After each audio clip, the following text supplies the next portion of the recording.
The only template for succeeding in ministry is the leading of the Holy Spirit. First of all, when you say succeeding, Yes. the Bible makes clear in Joshua 1 verse 8 that there's something called good success. So there are people who seem to be succeeding in ministry because people are measuring that success by, worldly standards. But good success in ministry is not measured by the number, the size of your church.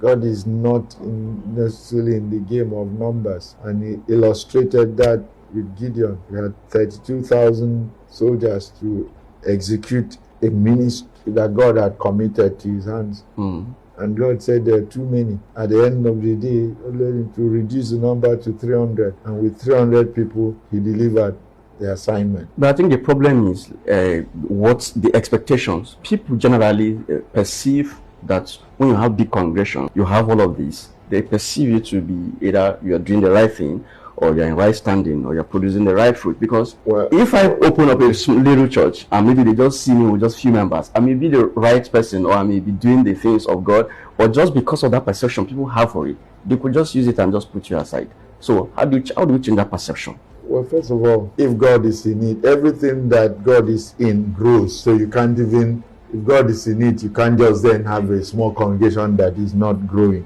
Point then is, if I want church membership to treble, to treble, and I was not someone who's, you can do.